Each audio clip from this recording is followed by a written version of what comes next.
It's the Weekly Wrap with your host, broadcasting legend Bruce Wolf, and his trusty sidekick, comedian Tim Slagle. And now, without further ado, Bruce Wolf. Bruce Wolf, Tim Slagle on the Weekly Wrap. Oh, I guess Tim has walked out in sympathy with the writers, the writers' strike going on right now. No, actually, he's on vacation. Was there a laugher strike? He might be out on the laugher strike. Oh, there we go. The writers are on strike. It's interesting because Hollywood is so woke, except when it comes to paying their own, right? Which is the way everybody is.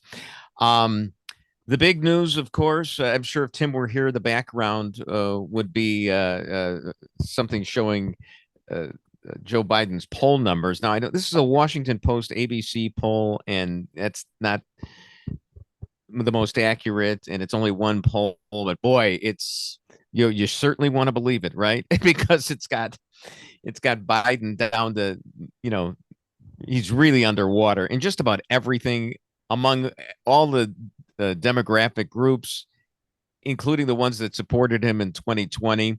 And it looks just terrible. But, that's today. And I think yesterday when he came out of that meeting over the budget, and kudos, as Michael Jordan would say, to the Republicans for actually having something to bring to the table so that they can say that at least they want to negotiate. But Biden apparently looked horrible yesterday, even worse than usual. And he's getting older by the minute, and he would be 86 years old if he completed his term. So the Democrats have a lot of problems with Joe Biden. The problem is, and Trump's beating him in this poll, and even in the aggregate of polls, Trump is still beating him. I don't know how Trump is going to look in the next set of polls, which will reflect what happened in front of that by that jury in the rape trial. That's, of course, that's so weird. So many weird things about that trial. Trump went on to Truth Social and said that he wasn't allowed to defend himself in the trial. But the fact is that the judge extended the deadline for him to come in and testify. And it's just typical. Trump doesn't care. He will lie and lie and lie about everything, which I have a feeling is a big reason that he was found guilty of the battery, but not the rape. The woman, Ms. Carroll, was a little bit off too. She told Good Morning America that yesterday was the happiest day of her life. So the jury didn't believe her story that she was raped. And on a day when a jury came up with that decision, that turns out to be your happiest day when they don't believe you, when you claim that you were raped. It happens all the time with Trump accusers for just about anything. They always go just a little bit too far. So, but she got the battery, not conviction, but the liability for battery. I'm having a hard time wrapping my head around what happened there, because it's like the jury half believed her, but I don't know how you half believe somebody. I mean, if you're going to believe her story that she saw Trump denies that he was even there, or even knew her, or ever met her, even though, of course, there's photographic evidence of her and her husband, I guess, with Trump and his wife at the time. But Trump says he wasn't there at all. She says that he groped her and then he raped her, and the jury decided, well, no, he just groped you, and he didn't rape you. Well, I mean, don't you have to believe either the whole story or not at all? I understand that there was corroborating evidence. They had a couple of other people testify that Trump had groped them, so none of them went so far as to say that he had raped them. But even so, I mean, your proof is really, do you believe this woman? And they kind of like split the difference. And I understand that jurors compromise often, but at the expense of logic, I guess, because it just and Alan Dershowitz had an interesting point, which was, they were also found Trump liable for defamation. But if the jury didn't believe her story about rape, then why would Trump be liable for defaming her and saying that he didn't? She's making this stuff about the rape, making this stuff up about the rape. I just don't understand that.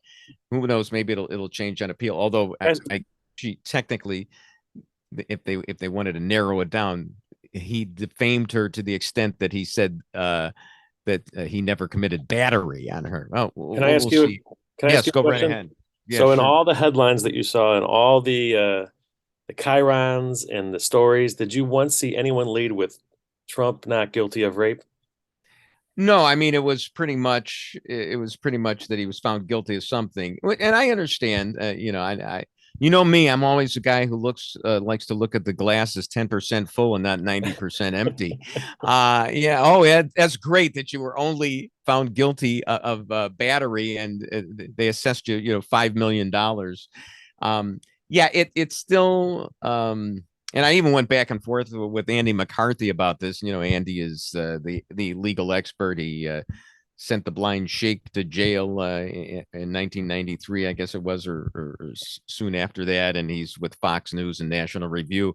I mean, he's big on all the corroborating evidence, and that's what the jury needed there. They wouldn't be able to go as far as saying rape. I think if I can thread the needle here a little bit from what I've read, it's possible the jury may have believed that she wasn't lying, that she just was a little confused as to how far this actually went. I mean, the defense attorney, and I can't get graphic here. All I can say is that she came off apparently, as far as the rape goes, and describing it in antiseptic terms, and not with the verve that she described the battery. And that's how I know that sounds abstract, but I just I know I'm talking to myself now, but I can't even look at myself and get graphic about this. Did you see it when she was on, when this must have been around 19 when she first claimed this with Anderson Cooper, and she freaks Anderson Cooper out and he has to go to commercial right away?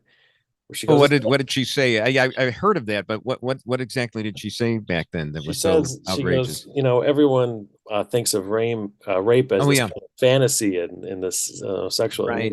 And it's sexy. And Anderson just kind of freaks out and goes, we're going to go to break. Right.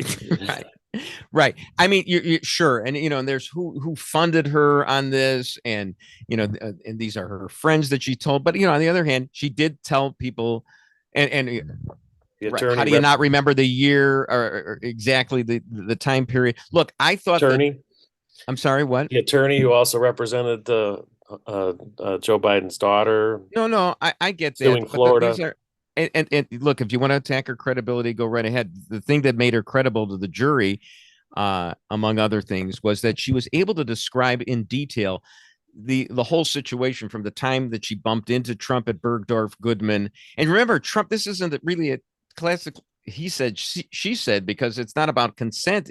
He claims he wasn't even there. And she is able to come with all these details about how they bumped into each other. He said, "Oh, you're the lady, the advice lady, or whatever she is," and then she wound up helping him, or he helped her try to buy something. It was all these details, and that's not the easiest thing to make up. And then she told a couple of friends contemporaneously, so there was a lot going. And then Trump, of course, doesn't show up, which doesn't help. And he also, there's his deposition, and he's pretty cavalier in the deposition, and but all these things, they can make a jury feel alienated about Trump. And then, of course, there's the Access Hollywood tape as well, which I still voted for him despite the Access Hollywood tape. But okay. But and someone made a point last night on TV. They replayed that with an illegal sense and broke down the Access Hollywood tape, which I've never seen anyone do, which says they let you because they say they let you. He doesn't say it's consent. It's consent. Yeah, it's consent. I mean, I tried to look at the Access Hollywood tape as benignly as possible, especially given the fact that NBC decided to release that just at the right time. They had it for a long time. I mean, it was so much. It was ridiculous, and he won despite that. But okay, do you think she worked. Do Do you think she made up the details on her own, or do you think she consulted the Law and Order writers to get the details? Right. Well, that's it. I mean, and now Law and Order, Dick Wolf should sue her for plagiarism, or he should get a piece of that. Right. Yeah. No, it was kind of weird. So anyway, while we have a moment here, I see that Brett Favre is saying is trying to organize a boycott now that Fox has gotten rid of Tucker Carlson. And I got to tell you, if Brett Favre's, I would debate him about Tucker Carlson, and if his debating skills are anything like his acting chops, and there's something about Mary, he is a formidable debater indeed. But but the so Tucker is gone to Twitter, and I note, Chris, that Tucker has only 1,000 times more followers on Twitter than I do. To me, Tucker is like the Dr. Fauci of the media, because he believes that he has to lie in order, and for the good of the country, for the good of the rubes who follow him.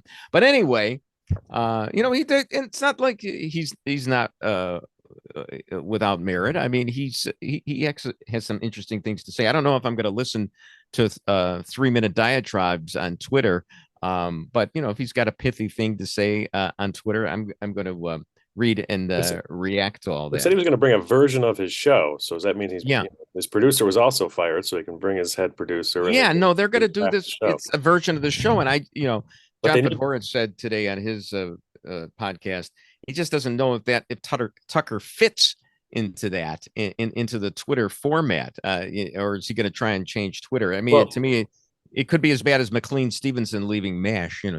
They have to have a decent app that you can have on your television if people are going to watch it in that format, and then you have to teach, which is what some of the behind the scenes bitching he was doing was that the old people don't even know how to work the Fox app.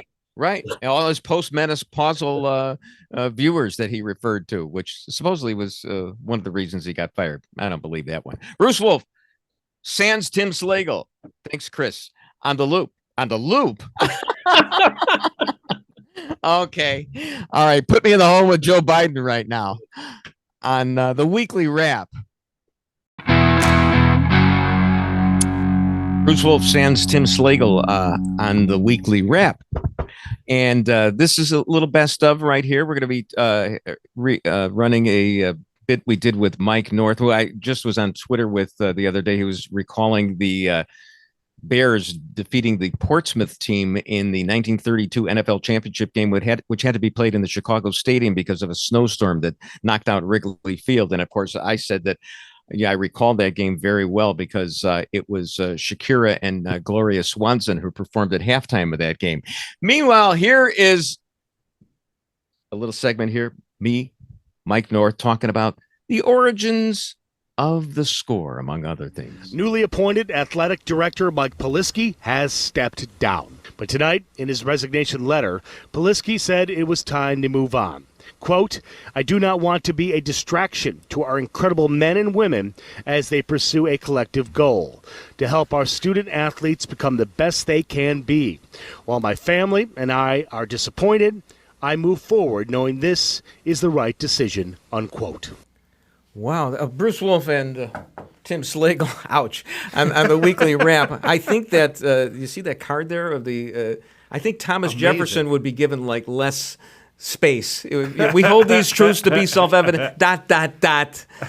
we don't have time for that, but we'll have this whole resignation statement. Well, this is beyond my ken. We have to bring in an expert, Tim, to talk about this. And you don't know about sports, and I don't know anything about sports either, though I was a sportscaster for a number of years, but I was a charlatan. Fortunately, we have the man who I said before in the last segment, if there was a Mount Rushmore of sports, Chicago radio, sports talk, AM, just Chicago, maybe national as well. Mike North would be on it. He'd be in the George Washington position. He really inspired the score. I'm so glad I didn't take that job.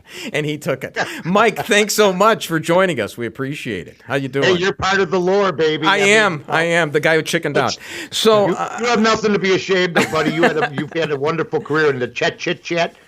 When I was selling hot dogs, that was my favorite character. It always has been. Really? And I love Chit Chat because it was after Kopic, who I used to call Vanilla. I used to tell him that. He told me I wouldn't last 6 months. The station wouldn't last 6 months. I knew I was in for something when that happened. But those were the days, my friend. Those were good times. I got to tell you, I mean, I do like the trip down memory lane. Screw Northwestern and their cheerleaders for a second. I heard your first broadcast. I listened to because I had to hear it. And if you tell me, because my memory plays tricks on me, I believe that it was a big sports day. I think Jim Lefevre was named the manager of the Cubs that day. Maybe it was around the time that Wanstead got the job. And I had always said the Bears are at least 3 coaches away from winning another Super Bowl. Who knew I was at least, there were 10 away. And I said, oh, this is what it's all about. And you were what it's all about. Well, I'll tell you what was fortunate is that I was doing a handicap show on the radio back in 1989 on small-time radio before this, podcasting and texting and before phones and before this and that. And I was handicapping football in the 80s. I thought it was the next big thing. Little did we know that we were still trying to figure out the rules in 2021. But you were 40 years ahead of your time. That's what it comes down to. It was crazy. And then a guy named Danny Lee from WXRT came into my hot dog stand like all the XRT people did because they were like about 1.5 miles, 2 miles away. I met Robert Plant. I met Johnny Hyatt. I met. What kind of hot dog did Robert Plant like? Robert Plant said to me, "What's a combo with hot peppers?" I said, "You've had worse, I'm sure." But he didn't ask for ketchup. He didn't ask for ketchup on a Chicago hot dog. He didn't ask for ketchup. Okay. Skinny little thing. Walked in with 2 girls that were about 25 years old. Sure. In fact, I think we delivered. We delivered because Robert Plant wouldn't leave the studio that day. But other people came in from Jack McDowell. I mean, we had celebrities coming in. Pat Bruno came in, checked out our brownies. But Danny Lee came in, and I said, maybe, he's going to start a jazz station. I said, maybe you should try maybe a sports station. They're starting to crop up. There's 12 of them right now. I was a weirdo. I kept track of that stuff, WFAN in New York. Sure. And that's what he ended up doing. I got the job, and then the rest is history. But this canceling business and this stuff with Northwestern. Wait a minute, Mike. I have to interrupt you telling your story because I have to say, Danny Lee walked into my father's hardware store on Fullerton and Clark, Arlington Hardware, and he heard me. My father was listening to me doing a high school football game. I used to imitate Jack Brickhouse. It was basically out of the huddle they come. Everything was out of the huddle they come. Hey! Right. I think I did Cup as well. Jack, I don't know where the ball is. So anyway, I'm doing so. And he hears me and he says, "Hey, we're going to do these features at 5. We want a sportscast for a non-sports oriented audience." And that's how I got the Athletes Feast job on XRT, and that really launched me. So Danny Lee, who recently died, he should rest in peace. Yes. Both of us, he's walking into stores. That's what he did. He walked in my hot dog stand. Then he sent in a guy named Ron Gleason, and Ron Gleason was the program director from what I found out later was going to be the sports station that I suggested to him, and he decided to abandon WJZZ, where he'd already bought the call letters for jazz. Oh, okay. So he went home that weekend, Bruce, and he went home, and after I talked to him about trying a sports station, he was supposed to meet with his people on Monday to decide, how the format was going to be and everything else. And he bought the Sun-Times and the Tribune when they were both huge papers, and the Sunday ones. And he counted the ads in the entertainment section. He found 2, 3, found a couple jazz ads. Then he went to the sports section, which back in the day was thicker than the regular paper is now. And there were like 35, 40 ads. And that's when he made the decision that Monday morning to walk back in to a room of music people and tell them we're doing sports. Ouch. And they said, "We don't know anything about sports. Are you going to listen to that goofy hot dog guy?" He goes, "We may not know anything about sports, but we're going to learn." And he put together a 3-show station that dominated in radio. That was dusk to dawn. That will never happen again. No, it was beautiful. It was a beautiful thing, as you might have said back in the day. But a lot of people didn't think it was. I knew that it was going to be a winner. Cancel us back in the day, remember? Oh, totally. So let's go to Northwestern right now and the cancel culture right here. I mean, what do you make of this? Well, I think that it's a dangerous time right now. I've been thinking. I tweet, but I've made my bones coming back. Working for ESPN and working for Win Daily Sports and working for Bears Barroom. I've done real well, but I've done it through handicapping. And now it's getting to the point, Bruce, where no matter what, there's a mob out there to shout you down. If you argue about Justin Fields, okay, some guy on Twitter is going to answer you with a Justin Field picture on his profile.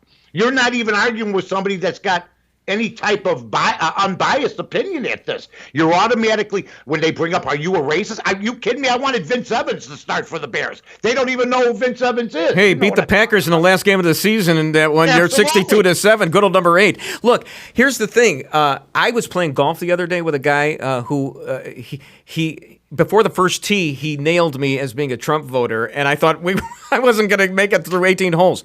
But at one point, I started talking about sports, and the guy says, I hate the Bears. And I said, why? He says, well, first of all, I was surprised they actually got a black quarterback. He thought that they were racist, that they wouldn't get a black quarterback. Now, do you think that Ryan Pace passed over Deshaun Watson? Rich Campbell wrote a 295-paragraph opus in the Tribune about how Ryan Pace made a mistake or what his thinking process was, but there was no mention of racism there in not taking Deshaun Watson. But that's what we get. We get a guy who's against. He thinks it's George Halas of 1949, and it's not right now. Well, I'll tell you about the Northwestern case. I think Mike Polisky, who I know Mike because I worked for the Rush as an announcer for a couple of years with Tom Dorr. Oh, okay. And Mike Polisky was there.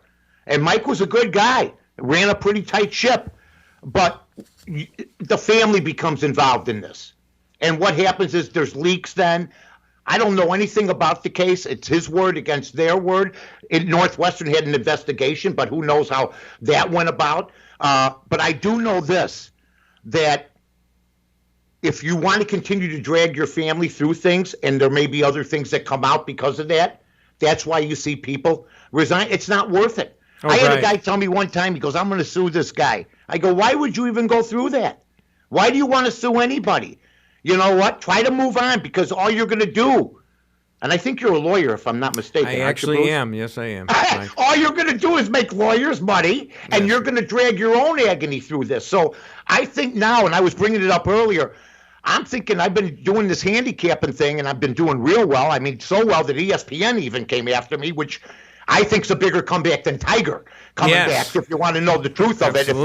If the truth was told in this town that Mike North works for ESPN and we're doing real well with Carmen DeFalco, that would be a comeback story. But see, they've always hated me. The mainstream media has always hated me because I don't sugarcoat Mike, if you anything. go to ESPN, it's like when Jim McMahon became a Green Bay Packer. I don't know if I can take that. I don't know if I can take that. I don't have the bite I had, Bruce. I'm a nice guy. Yeah, I'll tell You're kind of toothless now. I noticed that. Oh, yeah. You have to put them in. You know what you did? I think it was the seminal moment for the Score. It was you're interviewing Michael McCaskey, and up to that time, the broadcast people. I mean, maybe the newspaper people would be tough, but the broadcast people, you know, it's the Bears guy. You know, you don't do anything. And you basically said to him, your family screwed us over. I mean, McCaskey didn't know what hit him. He told me I was silly. I go, if I'm silly, what the hell are you? What do you? Yeah, I mean, it got personal, and we never talked after that. I'm sorry he died. I had nothing. You didn't like his topiary at Soldier Field? He used to cut like figures of Walter Payton into the vines at Soldier Field the last 25 years, I believe. Well, you know, I really, it turned his whole family off when I said his mother fired him. I mean, that's the ultimate. Ouch. Ouch. There you go. But that's the ultimate deal. But that's when you could be honest. But they've been trying. You know, you told me this was going to be about canceling. The mainstream media in town's been trying to cancel. They tried to cancel the Score the first 6 months. Absolutely. We ruined everything for the electronic media. And Mike, we gotta go. We'll come right back with more. Okay. I gotta tell you, did the Bears fly a commercial or did they fly first class? First class. All right, getting better. Getting better. They were by far the best ones. Everyone else. I'll never forget, they flew Rashaan Salam commercial, and he got out of the plane, he was wearing a 49er jacket. I'll never forget that. The guy's our number one pick. I go, this guy ain't gonna make it. He thinks he's in California. But he was on the weed, though. Oh, he was? Yeah. Oh, yeah. There you go. Hey, see, that's not a good thing. Hey, straight milk and everything else, Straight milk and cookies. That's right, man. Milk and cookies. Milk and cookies, I'm happy. That's right. You on the wagon right now? I'm on the wagon. All right, good. That's good. I'm on the wagon too. It's boring, isn't it? No, I enjoy it. You enjoyed it? Yeah. All right. But when you're off, it's tough. You'll be back in a couple of years. You'll be doing beer commercials. We're going to take a break. Brian Urlacher. Back to work today. Bruce Wolf and Tim Slagle on the weekly wrap, and that was Mike North, who's our guest right now. Mike, I mean, you look fantastic in that. That was Urlacher, 20 years ago, right? Yeah, that's 99 or no, 2006, 2005, 2006. It was when he's a rookie, whatever the hell it was. But I'll tell you this. Another relationship that went awry. I mean, we were good friends. I didn't know. Well, yeah, because I did. Doug Buffone said he couldn't shed a block for 2 years. I mean, he's sitting right next to me doing the show. Hey,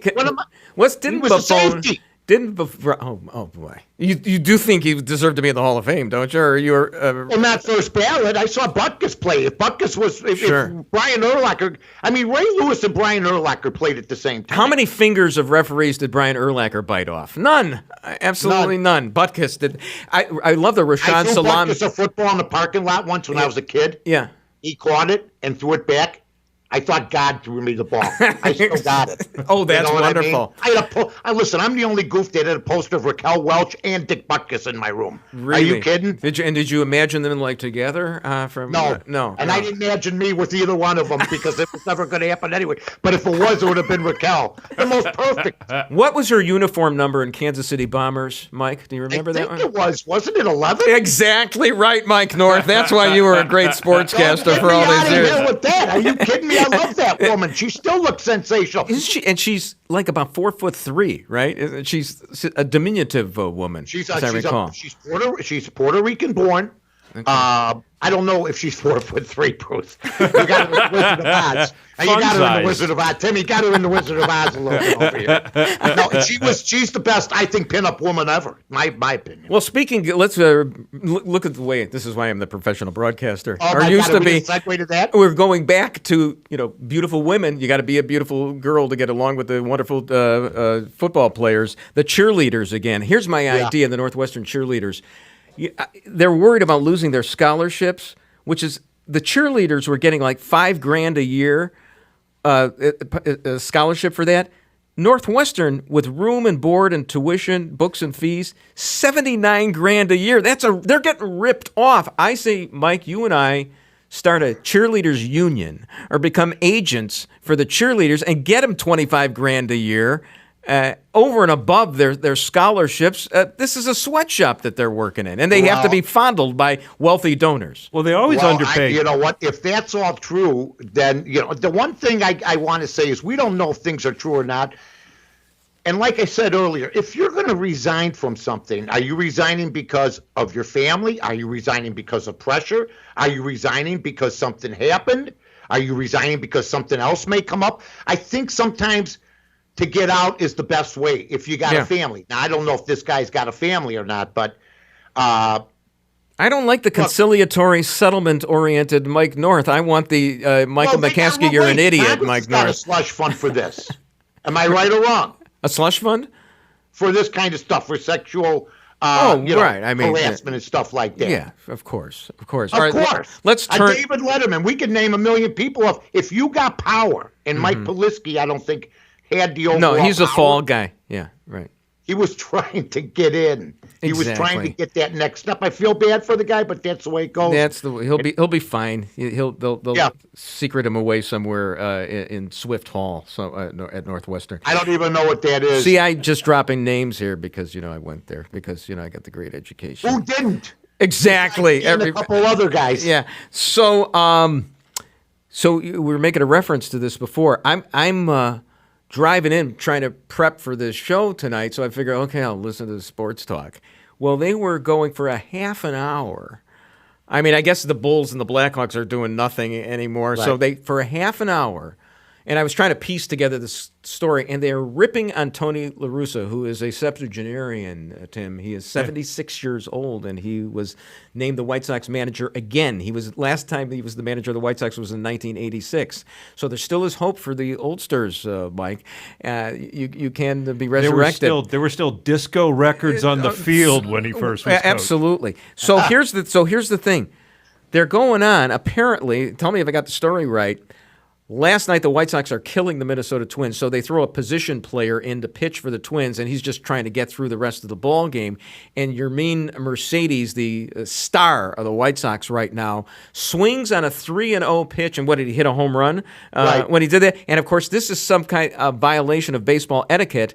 And apparently La Russa admitted that it was not the right thing for him to do and that there would be consequences on this. So the guys on the radio station were just apoplectic over the fact that La Russa was whom they were against to begin with because Jerry Reinsdorf had named him the manager, and they don't like old guys anyway, and they think he's out of touch and that he doesn't respect Colin Kaepernick's view of the police, all that kind of stuff. So they rip into him, and it sounded like, first of all, I can't believe that they turned it into such a federal case for a half an hour, but I understand sometimes you have to vamp. But it sounded like ageism to me. It sounded like there are rules in baseball, and he's going to get, and Mercedes was going to get thrown at tonight because he hit the homer. Exactly. And first of all, when I first heard it, but I said, Tony La Russa maybe could have kept it in the clubhouse. But then when he has to explain that the guy had the take sign. So La Russa gave him the take sign, and he swung through it. Sorry, you don't do that. You're a 28-year-old rookie maybe for a reason. Okay, you don't swing through a take sign. Supposedly he missed the sign. Supposedly he missed it. Well, then that's on him too. Right. So don't miss the sign. Pay attention. And then he says, "This is the way I'm going to play." That's not the way Tony La Russa manages. And there is ageism in everything now. I mean, there always has been. But I always tell people, if I wanted to come back tomorrow and they'd have me, I'd win my time slot.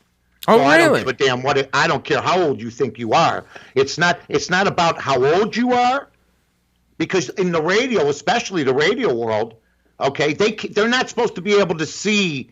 But Mike, you get fired the second you called them the Washington Redskins, and you would do it. Oh, I would. And first of all, if there was Twitter in '92, I wouldn't have made it to '93. Okay, there's no doubt in my mind about this. But the fact that I came at the right time, and the fact that all these geniuses work for 10 cents on the dollar now, for an industry that still does pretty well, they didn't want me around anymore because I still wanted the main bucks, and they didn't think that. How much would you settle for now for afternoon drive on the Score? I'll try to make a deal. Because you know what I listen to now? Mm-hmm. I listen to a lot of music. I mute. I hear the same group of people saying Trubisky's not good, La Russa's too old, Grandel's a great signing. I mean, I could go all night long, and I could pick out the same hosts that just are part of the get-along gang, Bruce. Right. Well, whatever happened to saying, what is wrong with me disagreeing and saying, some guy called me a meatball the other day for saying that Justin Fields might not make it. Yeah. I'm the only guy in the world saying that because everybody else I'm also saying scared. it too, but I don't count. But here's the thing, Mike. You do count. I don't count. But here's the thing about Justin Fields. I mean, Bears fans are like the proverbial Charlie Brown running up to the football and Lucy swipes it away every single time. I mean, how many times do we have to be fooled about a quarterback? We just got over the Trubisky thing, and now everybody is going gangbusters over Justin Fields. Might I remind you that other Bears quarterbacks out of Ohio State included Mike Tomczak and Craig Krenzel. And I don't think Fields had a great game against Northwestern. It was one of the games that I saw him play. He may turn into a great quarterback, and he may have all the things that you need in order to get the Bears to a Super Bowl. But can't we have a little bit of restraint here? Discussion. Yes. You can't say, wait, a guy that dropped that Nick Saban already told Bill Belichick, this guy Mac Jones, because Belichick loves Saban, they're buddies. He asked about every quarterback that's come out of Alabama. This is the first guy that Saban said, take him. They weren't even going to take Fields. Yet I'm supposed to believe. I would ask Bear fans this. If they had the number one pick, were they going to pass up Trevor Lawrence for Justin Fields? Right. And if the answer is yes, I don't even want to have a discussion with you. And on top of that, Bruce, all of them may end up being busts. We've been around the block too many times, and we've seen the Tim Couches. We've seen the Ryan Leafs. We've seen Cade McNown. The Byron Leftwiches. The Cade McNowns, I was convinced more than anybody he was going to be good. You're going to pick a bad one once in a while, but I was right on Trubisky. If Justin Fields has a 29-21 record, 10,000 yards passing, 65 touchdowns, 33 interceptions, and an 88 quarterback rating. Oh, I love the way you lather me with statistics, Mike. They will throw a parade for him. And what's funny about that? Those are Trubisky's statistics. Yes, and when you hear people say he's a bust, how can you say that? You're a contrarian. Nobody's defending Trubisky. You're just trying to get publicity for yourself, Mike North. Oh yeah, like, you hot dog with onions. Yes. We don't want to be cocky here. Oh yeah, well, they've been telling me I'm going back to the hot dog stand for 30 years. But I don't want to be contrarian. But here's what I would tell everybody. I think you could say the same. We were big before Twitter. Okay? That's right. So it doesn't matter. It doesn't matter. I made my bones by a debate. There's no more debate. You either do it, you agree with us, or we're going to try to shut you down. Right. That don't happen with me. All right. Bears 8-8 this year with and Abby Dalton. Thanks so much, Mike. We appreciate your joining us. You're the best. Good luck guys, to you in your you gambling endeavors and all that. Mike North on appreciate Mount Rushmore. Of Thank who you. else is You on too. Mount Rushmore? Bye-bye. Bye-bye. Who else would be on Mount Rushmore, I guess? Dan Bernstein, maybe? I don't know. Sure. Bruce Wolf sans Tim Slagle, who's on vacation, on the weekly wrap. And so we're doing a little best of right here. We talked a little while ago with Patti Vasquez, comedian, radio personality, and we talked about with her about why she got fired by WGN, and also about her brother who was killed by John Wayne Gacy. Here's that segment. Sports. Bruce Wolf and Tim Slagle on the weekly wrap, and we are joined right now by Patti Vasquez. Patti is the host of Driving at Home with Patti Vasquez from 5 to 6 p.m. on WCPT. That's what the Communist Party talks. Chicago's progressive talk. The name calling is starting. Yeah, let's go. Pie fight. All right, then. So that's Monday through Friday, 5 to 6. That's right. So you're just getting revved up, and then the party's over, and you do the Carol Burnett thing, tugging your ear, and That's you're done. right. Leave them wanting more, I say. Yeah. But so you want to expand on that, right? Sure, why not? Love to. Right. Thank you. You'd like to take over Joan Esposito's Not gig, at right? all. No, okay. I'd like a cat fight right now. Oh, well, she would win. She's the pro. I'm just hanging out, riding on her coattails. There you go. Well, I mean, I don't want you to lose another gig. Fair enough. No, you actually worked at WGN, which is a station that I filled in on a number of times. Like when Kathy and Judy were playing Mahjong in Lake Geneva one Friday, they had me, come in and fill in for them. So I did some fill-in work. But you actually had a gig, and what was like the old Eddie Schwartz gig? It was overnight, overnight gig, where you talked to Bill Cosby in the wee hours of the morning. Wow. That's what he did. Bill Cosby, exactly. Yes. So, and then didn't you get disciplined because you... I called the mayor in the middle of the night. Yeah, what was going through your head? No, it was what time in the morning were you calling Rahm Emanuel? He's got a beauty sleep. He would not. It stunts your growth if you don't sleep for 8 hours a day. I had spent 6 months calling all kinds of electeds at 10 till 2 in the morning. It was called the Pretty Late Wake Up Call, and we were calling Republicans and Democrats. We had a budget impasse, if you remember, and I was asking them, "How do you sleep at night?" And the bit was, "Give me the number of the next person you want me to call," and someone gave me the mayor's number, and the station knew that we were doing that. But for appearances. But then they had to. Patti, we didn't know you were going to do that. Really?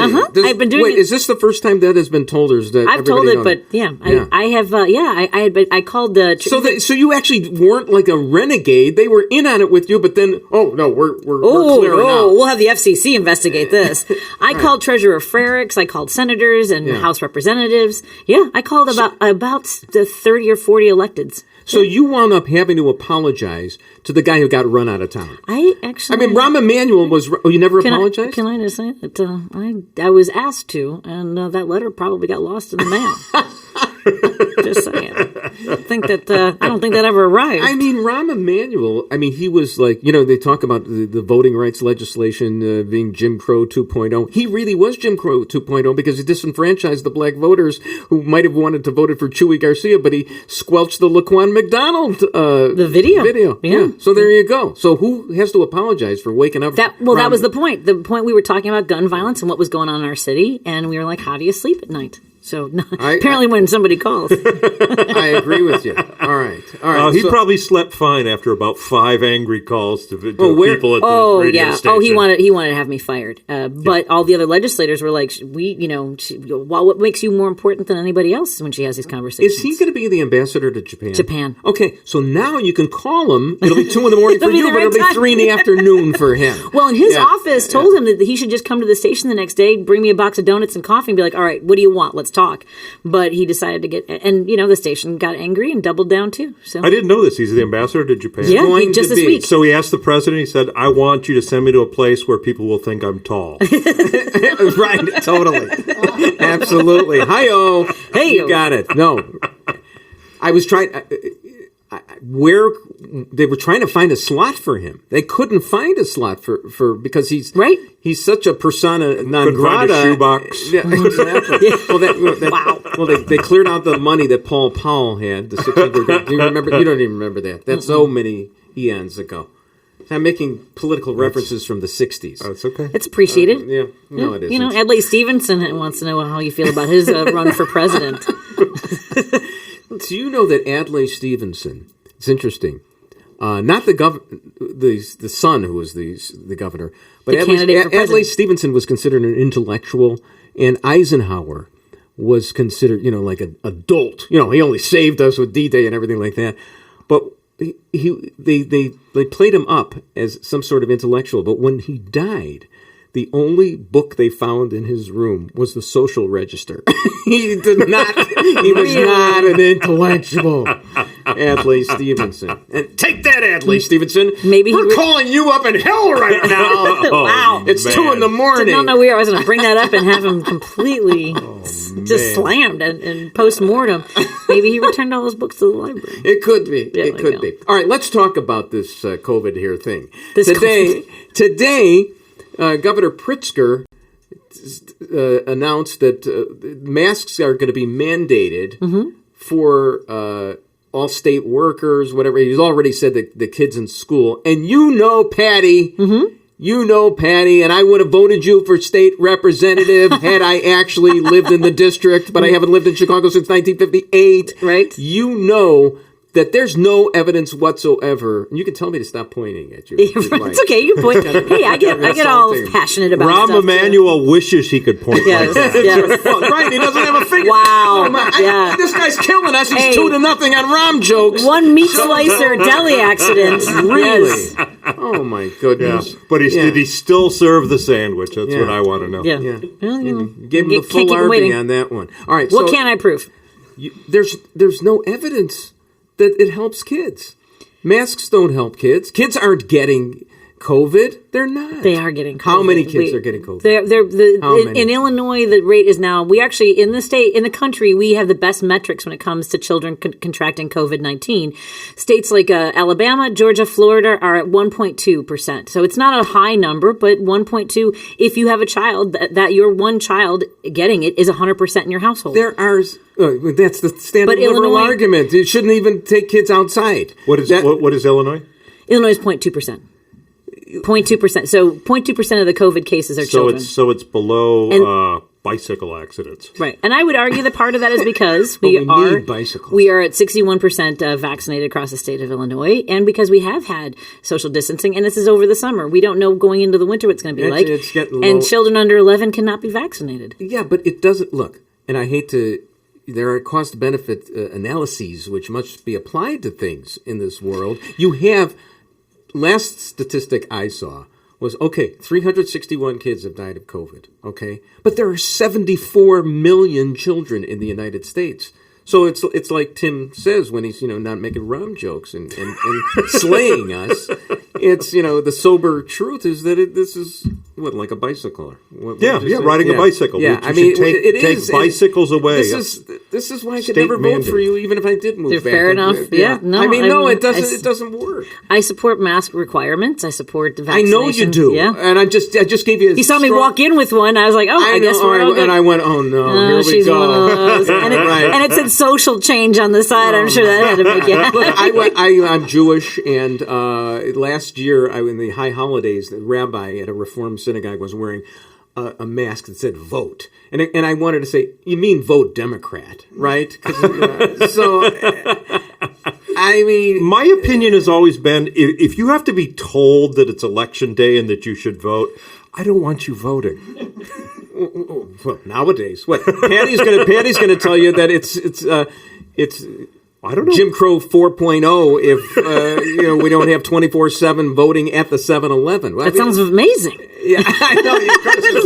Hey, speaking of ideas, voting, I like this. Is it true that when you ran for state rep, and I hate to put you on the spot here, I'm sure you have an answer. I'll take the gloves off. But the name on the ballot was not your name. In what way? It wasn't. I was told. My sources informed me. They told you that my name is Patricia Vasquez Bonin, because my brother was murdered by John Wayne Gacy. Oh, so when I started to, oh my God, I didn't know that. Well, then your people who were doing your research apparently didn't fill you in all the way. No, but I mean, so I changed my name when I became a stand-up comic because I didn't want that to be the first story I told people. But when you run for office, you're going in for a job interview and you tell people the absolute truth and why I changed my name, because people were spreading rumors. Why couldn't you have your campaign ads said Patti Vasquez? And the reason I watched it because I wanted to be. I did. All my campaign ads did say Patti Vasquez. The ballot had to say Patricia D. Yeah, Vasquez. but that's the problem. Hey, where's the marketing? If you're going on TV and saying Patti Vasquez, when they get into the ballot booth, the voting booth, I believe it's called, you Americans. I'm sorry, I'm new to country. No, when they go in, 2020, how do they know? It's the 7-Eleven. Yeah, how do they know? How do they know it's it says you? Patti Vasquez on the ballot. It has the other. Unfortunately, it was the longest name on the ballot. It says Patricia D. Patti Vasquez Bonnet. It's a lot. Okay. It was, and it jumped out. It's a little confusing. Well, but not as confusing as I thought it was. And then I also just got sandbagged on. And you definitely got the vote for people that which is terrible. Which is horrible. That's horrible. I mean, I don't want to talk about. You don't want to talk about that. But here, what happened was I would not go do a break. Yeah, there you go. Oh, we're out of time.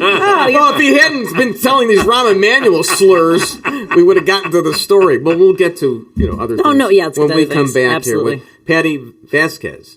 Is how you pronounce her name. And it's the weekly wrap that we are on right now. And that's the weekly wrap on radio and television. Follow Bruce at Bruce Wolf Shy on Twitter and Tim at timslagle.com. The weekly wrap with Bruce Wolf, a CP Pods production.